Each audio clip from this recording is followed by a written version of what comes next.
So absurd and untenable has become the government's position on marijuana that more and more people are beginning to suspect that the prohibition is not based on the presumed dangers of its chemical compounds, but on the tremendous potential that hemp has always shown in history for industrial production. Known since ancient times as the miracle plant, the sister of man, a gift from the gods, the history of cannabis is deeply linked to human history. Since the dawn of civilization, the cannabis plant has been an invaluable source for the production of textiles, paper, food, and fuel materials, in addition to providing a wide range of important medicinal remedies. You can make paper out of it, that you can make cloth out of it, you can make cord out of it, you can make oil, you can make medicine.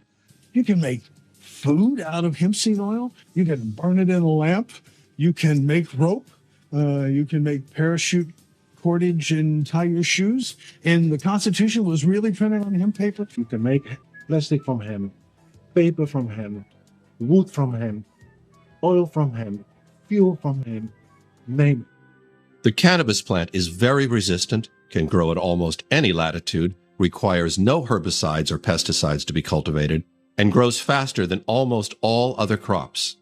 Cannabis can produce up to 25 tons of biomass a year per cultivated acre, an extraordinary feat. The two most common species of cannabis are sativa and indica. The first one, taller and slender, has a thinner foliage and can reach up to 24 feet in height. Indica is much stockier and thicker in foliage.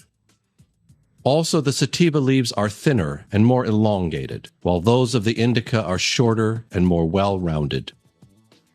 A third type of cannabis, less common, is the ruderalis, which grows mainly in the colder regions of Central Asia.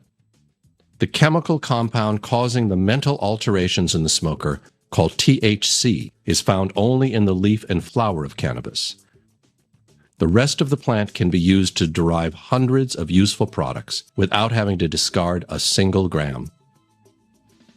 The stalk of cannabis is composed of an inner, more woody and rigid part, and an outer wrapping, which is softer and fibrous in nature. From the central stem, the pulp for paper production is harvested. The oldest cannabis paper dates back to the Chinese Empire of 4000 BC. In Europe, the use of cannabis paper began in the 8th century under the Emperor Charlemagne, who strongly encouraged its cultivation. Used by monks to copy the Holy Scriptures, cannabis paper also provided the parchments for the first Bible printed by Gutenberg. The outer wrapping of the stem produces the fiber needed to make ropes and fabrics, which are universally recognized for their quality and durability. Literally millions of miles of rope of all types and sizes have been produced with cannabis fiber in the course of history. For centuries prior to about 1850, all the ships that sailed the western seas were rigged with hempen rope and sails. A 44-gun frigate took over 60 tons of hemp for rigging, including an anchor cable 25 inches in circumference. The range of fabrics that can be produced with the fiber of cannabis is virtually unlimited. The beauty of the hemp fiber is that it could be many things depending on its method of cultivation and the method of processing. These can range from coarse hessians, industrial fabrics such as carpet backings, to the finest linens. With special steam treatment, the fibre can fibrillate and produce a cloth of a silky consistency, which is indistinguishable from natural silk. Fabrics from cannabis are generally softer and stronger than cotton. They cost less, and their manufacturing, unlike cotton, produces virtually no pollution. Hemp is undoubtedly the most durable of the natural fibres. The original Levi jeans were made from recycled sailcloth, which was made from hemp fibre, and it proved its worth under the most trying of conditions. The testing we've done over 3 years, 3 years of very hard wash and wear, don't make the slightest impression on the hemp fibre. It softens, but it doesn't weaken. The seeds of cannabis can be used as a food base, ground into a high-protein flour, or used to produce an excellent edible oil, rich in protein, carbohydrates, and essential fatty acids, such as omega-3 and omega-6. Hemp seed oil is unique in having such a high proportion of the omega-3 unsaturated fatty acids. with a very strong cardioprotective effect. It has a near complete balance of essential amino acids, second only to soybean. The oil of cannabis may also provide a superior fuel for illumination and domestic heating, or it can be used as fuel for cars in the form of ethanol. As you can see, there is no smoke emitting from this in this room. Try this with a tablespoon or two of gasoline, and you will have the comparative test. Also, when your engine is through burning on gasoline, take it apart and see how much dirty carbon you find in the engine. We found that running a car 3,500 miles, we couldn't even get a white glove dirty when we took our finger inside of the exhaust pipe. In 1941, the manufacturer Henry Ford designed an automobile that was built almost entirely with vegetable products, especially cannabis and its derivatives. The engine was already using a blend of 10% ethanol, while the body was made up of a special biodegradable plastic, much lighter but significantly stronger than a normal metallic body. In fact, there are at least 5,000 items that can be produced with cannabis. Amongst these are crackers, animal cages, insulation materials, textile fibers, guitar cases, sheets, rollers for massage, mascara, napkins, oatmeal, mattresses, footwear, T-shirts, shoelaces, earmuffs, diapers, baby pacifiers, pillows, hammocks, speaker boxes, shower curtains, chairs, deodorants, blankets, drums, coffee filters, clogs, sawdust for the stalls, curtains, hats, boots, ironing boards, underwear, towels, gloves, candles, surfboards, and even houses can be built in large part with cannabis products. Despite this, the production of cannabis is currently banned practically everywhere in the world. The problems for cannabis began in the 1930s. In the wake of the Industrial Revolution, a new movement in America was born. It was called Chemergy, and it listed the very Henry Ford among its founders. Instead of abandoning agriculture to itself and directing all the investments toward the industry, this movement sought to transform and harness the agricultural output in order to integrate it into industrial production. The idea was to use agricultural products, mainly cannabis, to provide the industry with all the raw materials it needed. But there was a major handicap in making the production of cannabis truly competitive. The separation of the fiber from the stalk still needed to be done by hand, and this slowed down the production while greatly increasing the cost. But the invention of a new machine, the decorticator, seemed to remove the last barrier for cannabis, finally promising unlimited success. At that time, the magazine Popular Mechanics published a landmark article entitled New Billion-Dollar Crop, in which it envisioned a tremendous revival of cannabis plantations all around the world. But not everyone seemed to be happy with the future success of this miracle plant. At that time, the magnate of pink journalism, William Randolph Hearst, had bought millions of acres of timber forests, which he intended to use to make paper for his ever more popular tabloid publications. With the return of hemp paper, far less expensive than tree paper, his empire was doomed to collapse in a short period of time. Another industry giant who was directly threatened by the return of cannabis was Lamont DuPont, the owner of the petrochemical company that had just bought the patents to create dozens of synthetic products from oil. Nylon stockings, brushes, men's clothing, and even tires for your car. And then Orlon, Dacron, synthetic sponges, cellophane, and a full range of products that would have been easily displaced on the market by their competitors made with hemp. Apart from the risk of losing millions of dollars, Hearst and DuPont had something else in common. They were both funded by one of the most powerful bankers of the time, Andrew Mellon. Andrew Mellon was also the owner of Gulf Oil, one of the so-called Seven Sisters.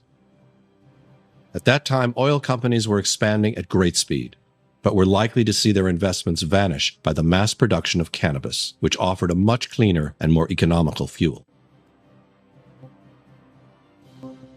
Nor should we forget the young pharmaceutical industry, which was financed by two other powerful bankers, John Rockefeller and Andrew Carnegie. These people were conducting an all-out campaign to eliminate the accepted natural herbal treatments, including cannabis from the pharmacopoeia, while trying to replace them with drugs created in the laboratory.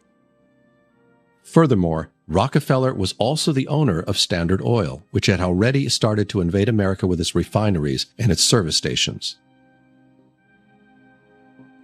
Thus was born this natural alliance between the synthetic textile industry, the oil industry, the producers of plastics and its derivatives, and the pharmaceutical industry. They all needed to get rid of the common enemy as soon as possible. Luckily for all, at that time, Andrew Mellon was also the Secretary of the Treasury. From that powerful position, he appointed his future son-in-law, Harry Anslinger, to be the head of the new Federal Bureau of Narcotics. Harry Anslinger had already had experience as a federal agent during Prohibition. His job was now to transform the crumbling bureaucracy of Prohibition, which in the meantime had been abolished, into a new weapon to combat and eradicate cannabis from the future of the nation. The Treasury Department intends to pursue a relentless warfare against the despicable, dope-peddling vulture who preys on the weakness of his fellow man. One, however, could not openly attack cannabis, which was a plant loved and respected by the vast majority. Hearst then had the brilliant idea to use the Mexican nickname marijuana, which was totally unknown to Americans at the time. In doing so, on one hand, he managed to divert the suspicions of the true objectives of the operation. On the other, by attaching the use of marijuana to blacks and Mexicans, it made it much easier to ride the growing wave of racism that was already sweeping across the country at the time. Adding fuel to the fire, Anslinger declared that marijuana is mostly used by Negroes, Hispanics, Filipinos, and entertainers. Their satanic music, jazz, and swing result from marijuana use. This marijuana causes white women to seek sexual relations with the Negroes, entertainers, and any others. The backlash was immediate, and soon a new green monster was born. The market was flooded with publications of all kinds in which marijuana, also known as reefer, became synonymous with sin, moral depravity, violence, recklessness, and even murder. From the most popular tabloids to adventure books, from comic strips to sophisticated magazines such as Cosmopolitan, all owned by Randolph Hearst, there was hardly a publication that didn't jump on the bandwagon of demonizing marijuana. Now that Puritan America had found its enemy, Anslinger felt it was time to extend the fear of contagion to the entire population. America is threatened by a new drug menace. Street corner vendors whose stock in trade is the deadly local weed marijuana passed it out in cigarette form. From ingeniously concealed containers, the reefers go to the waiting hands of deluded youngsters. Marijuana, the dried leaves and flowers of the Indian hempweed, is used in the form of a cigarette. Marijuana smoking, experts point out, can make a helpless addict of its victim within weeks, causing physical and moral ruin and death. Yes, Let's go, Jack. I'm red hot.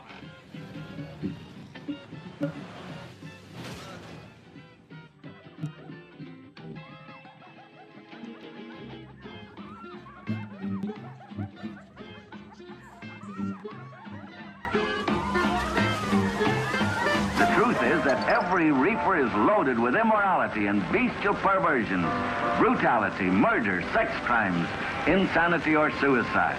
Should you ever be confronted with the temptation of taking that first puff of a marijuana cigarette, don't do it. At the end of this devastatingly effective media campaign, a bill was introduced in Congress that in fact prohibited the cultivation and use of marijuana. Even though its psychotropic compounds are found only in the flower and leaf of cannabis, Anslinger was able to have the entire cultivation of the plant prohibited all across the country.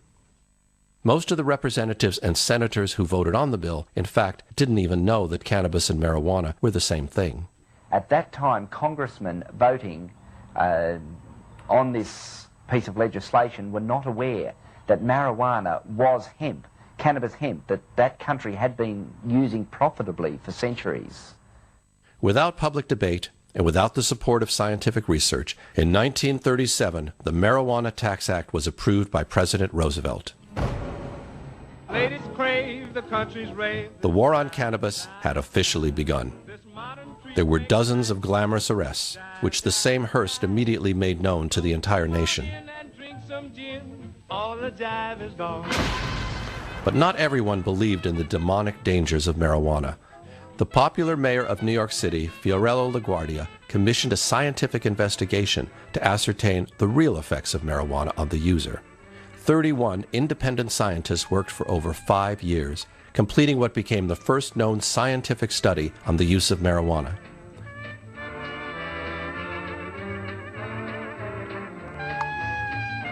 Published in 1944, the LaGuardia report showed surprising results. Marijuana, it said, does not cause aggressive or antisocial behavior, does not cause an increase in sexual depravity, does not alter the fundamental aspects of personality.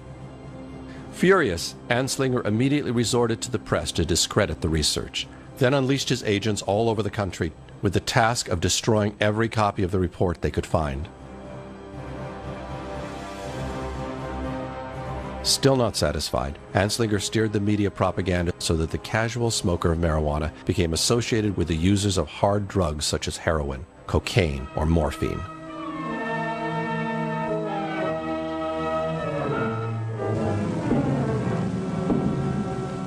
It is a symbol of narcotic addiction, is poisoning the blood of our country. But it occurs when the addict is deprived of his narcotic. He is experiencing withdrawal symptoms. He lives from fix to fix. The addict must have his drug, and to get it he must have money, and that much money comes hard. Marijuana is also smoked. Marijuana is the most prevalent narcotic among juveniles. Its greatest danger lies in the fact that it is a stepping stone to the harder drugs such as morphine and heroin. 95% of narcotic addicts begin with the use of marijuana. Based on this myth, which has never been confirmed by scientific research, the marijuana user was equated with the figure of the pathetic drug addict, the social reject, the loser who no longer had a chance of recovery. Building on this misinformation campaign, Anslinger convinced Congress to enact new laws which provided that the smoker of marijuana would suffer the same penalties as that of hard drug users such as cocaine or heroin. In 1956, the first arrest for possession of marijuana carried a mandatory sentence of 2 to 10 years in prison. In some states like Missouri, a second arrest for marijuana possession could be punished with life behind bars. Now that America was under control, Anslinger turned his attention to the rest of the world, where cannabis was still being cultivated freely. At the United Nations, Anslinger began knitting a Machiavellian web of diplomacy based on the growing power the United States could now exert over other nations. In 1961, Anslinger culminated his career by persuading the UN to unify all single existing treaties on drug control. Thus was born the Single Convention on Narcotic Drugs, to which more than 150 countries adhered. The convention established an international tribunal for the control of drugs and committed individual states, among other things, to combat and eradicate as soon as possible the cultivation of cannabis. Within a few years, the production of cannabis would become illegal virtually everywhere in the world. The petrochemical industry had won its battle, while the world received in exchange the huge ecological disaster we are witnessing today: air pollution, the contamination of aquifers, rivers, and the seabed, wild deforestation, extinction of animal species, global warming, and most importantly, our slavery to oil, which could be erased at any time by simply going back to cannabis as the basis for all fuel production. 100 years ago, the farmer produced all of the fiber, all of the medicine, all of the fuel, and all of the food that the society consumed. That's what farming is you raise those 4 basic categories: fiber, food, medicine, and fuel, and you sell them in the cities. They're the basic necessities of life. The money flows out of the cities back to the landowner and to the producer, where land is the means of production of wealth. It's been that way for thousands of years. Today, 100 years later, the farmer doesn't produce any fiber. If they do, it's cotton, which accounts for 50% of the pesticides and herbicides used in the agricultural sector. The farmer doesn't raise any medicine. It's all been monopolized by the pharmaceutical companies.